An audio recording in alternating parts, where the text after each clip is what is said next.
নমস্কার বন্ধুরা, tales of motivation চ্যানেলে আপনাদের সবাইকে জানাই স্বাগত। আজকে আমাদের গল্পের শীর্ষক হলো আসক্তির বন্ধন থেকে মুক্তি।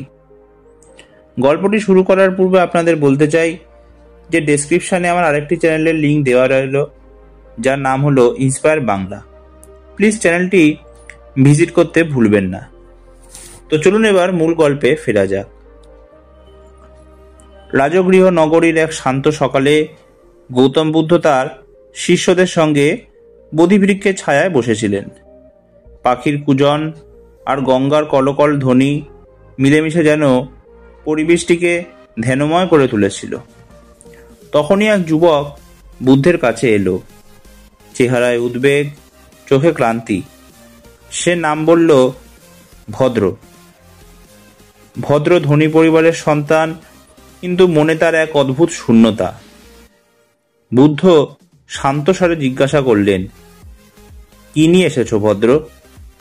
ভদ্র বলল, ভগবান, আমার সব আছে, সম্পদ, পরিবার, সঙ্গী, নাম, কিন্তু শান্তি নেই।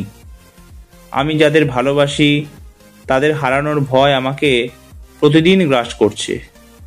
আমি সব কিছু আঁকড়ে ধরে রাখতে চাই, কিন্তু যতই আঁকড়ে ধরি ততই কষ্ট পাই। কেন এমন হয়? বুদ্ধ তখন গভীরভাবে তার দিকে তাকালেন। ভদ্র, তুমি কি জানো আসক্তি কাকে বলে?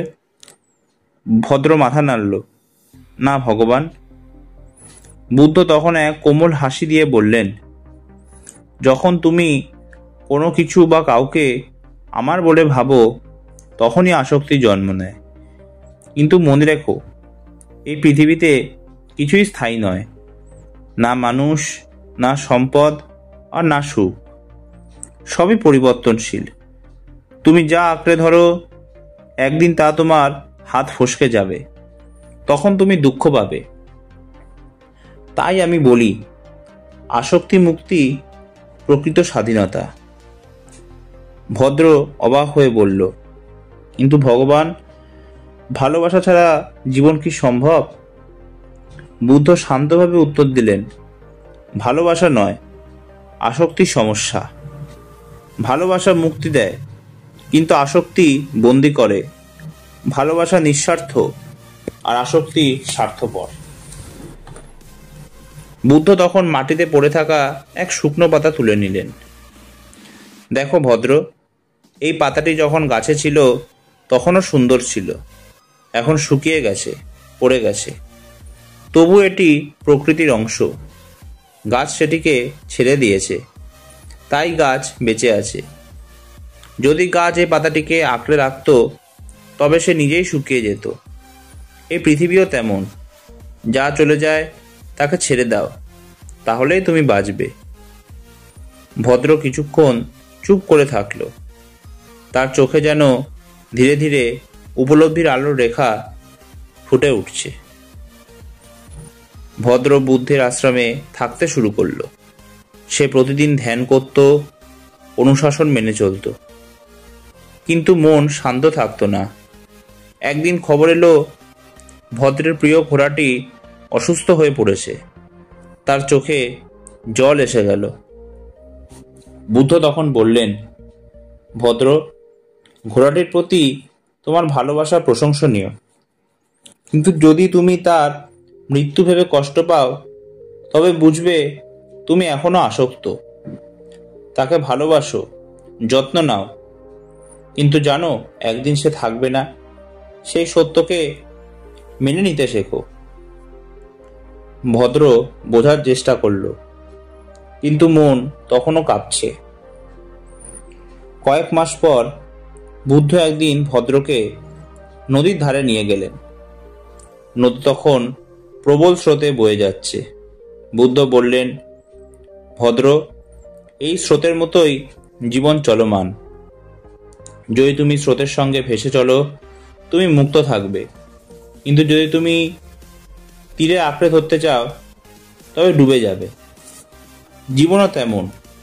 যা চলে যায় যেতে দাও, যা আসে তাকে শান্ত মনে গ্রহণ করো। ভদ্র নদীর দিকে তাকিয়ে রইল। তার মনে ধীরে ধীরে শান্তির এক স্রোত বইতে লাগলো। একদিন ভদ্রের পিতা মারা গেলেন। খবর পেয়ে ভদ্র দৌড়ে বাড়ি গেল। চারদিকে কান্নার রোল, শোক, হতাশা। কিন্তু ভদ্র শান্ত রইল। সবাই অবাক হয়ে জিজ্ঞাসা করল, তুমি কাঁদছো না কেন? ভদ্র বলল, আমার পিতা দেহত্যাগ করেছেন, কিন্তু তিনি চলে যাননি। তিনি প্রকৃতিতে মিশে গেছেন। আমি জানি জন্ম ও মৃত্যু একই চক্রের অংশ। আমি তাকে ভালোবাসি, কিন্তু আমি তার মৃত্যুতে আসক্ত নই। বুদ্ধের শিক্ষা তখন সত্যি হয়ে উঠল। ভদ্র উপলব্ধি করল, আসক্তি দুঃখের মূল, আর মুক্তি শান্তির পথ।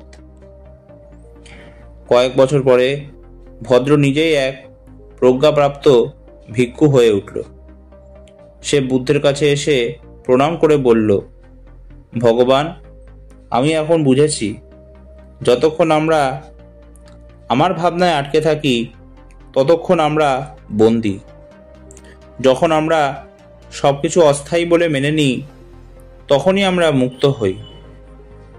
বুদ্ধ মৃদু হেসে বললেন, ভদ্র, তুমি এখন প্রকৃত স্বাধীন মানুষ, কারণ তোমার মন মুক্ত। তুমি আর কিছু আঁকড়ে ধরতে চাও না, কিছু হারানোর ভয়ও নেই। এই মনই নির্বাণের দ্বার। সেদিন সন্ধ্যায় আশ্রমে বৃষ্টি নামল। ভদ্র আকাশের দিকে তাকিয়ে বলল, আজ বুঝি স্বাধীনতা মানে সবকিছু পেয়ে যাওয়া নয়, বরং কিছু হারিয়ে ফেলার ভয় না থাকা। গৌতম বুদ্ধের শিক্ষার মূল তাই, যে মন মুক্ত সেই প্রকৃত মুক্ত। আসক্তি যতক্ষণ আছে ততক্ষণ দুঃখ অনিবার্য, আর যেদিন মন বলবে সবকিছু পরিবর্তনশীল, আমি কিছুর মালিক নই, সেদিনই মানুষ সত্যিকার অর্থে স্বাধীন হবে। এই গল্প আমাদের এই শিক্ষাই দেয়, আসক্তি মুক্তির প্রকৃত স্বাধীনতা। এই বাণী শুধু ধর্ম নয়, জীবনের গভীর বাস্তবতা। যতক্ষণ আমরা কাউকে বা কিছুকে আঁকড়ে থাকি ততক্ষণই আমরা বন্দী, আর যখন ছেড়ে দিতে শিখি তখনই পাই শান্তি, সুখ আর মুক্তি। আজকের ভিডিওটি এই পর্যন্তই। গল্পটি ভালো লাগলে প্লিজ ভিডিওটি লাইক, শেয়ার আর চ্যানেলটি সাবস্ক্রাইব করতে ভুলবেন না, এবং কেমন লাগলো প্লিজ কমেন্ট করতে ভুলবেন না। আরও নতুন গল্প নিয়ে আমি আপনাদের সামনে উপস্থিত হব। ধন্যবাদ।